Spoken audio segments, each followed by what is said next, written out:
Olá, tudo bem? Eu sou o professor Alberto Veras e hoje vamos estudar os aspectos relativos à aplicação da Lei Penal Militar. De modo geral, a aplicação da Lei Penal Militar, assim como nos demais ramos do direito, rege-se pelo princípio da legalidade. Estudaremos primeiramente sua aplicação no tempo e no espaço. Em relação à aplicação no tempo, no direito penal militar, aplica-se a lei penal em vigor quando for praticado o fato e, sobrevindo nova lei, somente retroagirá para beneficiar o acusado. A descriminalização de condutas, também conhecida como abolitio criminis, não afasta a existência do crime já cometido, mas extingue sua punibilidade e afasta todos os efeitos penais da sentença condenatória, mesmo com o trânsito em julgado. Assim, temos que quando a abolitio ocorre antes do trânsito em julgado, resta extinta a punibilidade, o que impede os efeitos penais e extrapenais da sentença. No entanto, ocorrendo após o trânsito em julgado, é extinta a punibilidade em âmbito penal. Extrapenais, de natureza civil, serão produzidos e são preservados. Quando a lei nova for mais grave que a anterior, vige um princípio da irretroatividade da lei penal mais severa. Já quando a lei nova for mais favorável que a anterior, configura-se a exceção para beneficiar o réu. A benignidade da nova lei deve sempre ser aferida no caso concreto, cabendo exclusivamente ao juiz comparar as leis em confronto e decidir qual é a mais benéfica. Atenção, o CPM veda a combinação de leis. Assim, a apuração da lei penal benéfica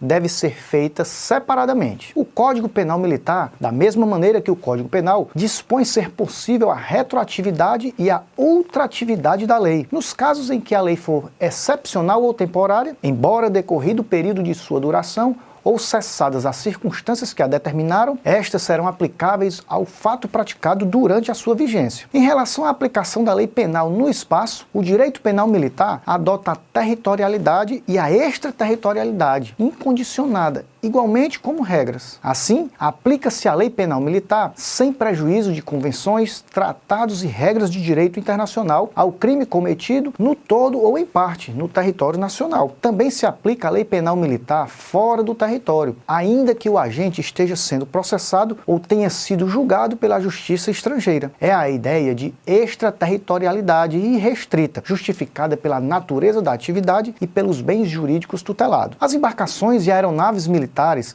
são extensões do território nacional, sendo também aplicável a lei penal militar ao crime praticado a bordo de aeronaves ou navios estrangeiros, desde que em lugar sujeito à administração militar e o crime atente contra as instituições militares. O CPM adotou, em relação ao tempo do crime, o mesmo critério do CP, a teoria da atividade. Assim, o crime será considerado praticado no momento da ação ou da omissão, independentemente da ocorrência do resultado. Em relação ao lugar do crime militar, o CPM adota a teoria da ubiguidade, segundo o qual se considera o local do crime tanto o lugar onde se deu a ação ou omissão, como o sítio em que o resultado ocorreu ou deveria ocorrer. Nos crimes omissivos, a regra é a teoria da atividade. Ao tratar da aplicação da lei penal militar em relação às pessoas, a análise aborda a aplicação da lei penal aos chefes do Poder Executivo e aos detentores de cargo eletivo do Poder Legislativo, nos 3 níveis, e aos diplomatas. Temos então as imunidades, que resultam da isenção de determinadas regras jurídicas no benefício das pessoas que as detêm. Vale ressaltar que as prerrogativas aqui não são pessoais, e sim funcionais. Não se tem em vista a pessoa,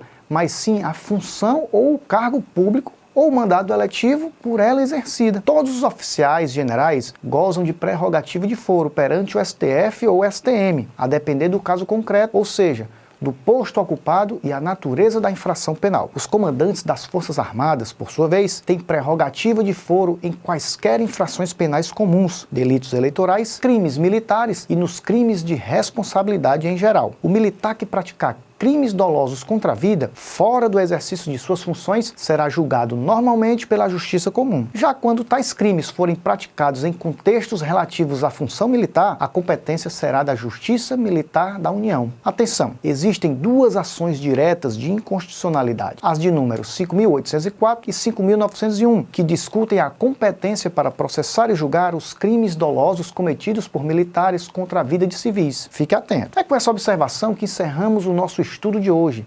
Em sua área do aluno, você encontrará um material didático relativo a esta aula que traz maiores informações sobre os tópicos aqui estudados. Persista em seus esforços. Alguns dias são cansativos, porém, com determinação virá a recompensa. Até mais e até o nosso próximo encontro.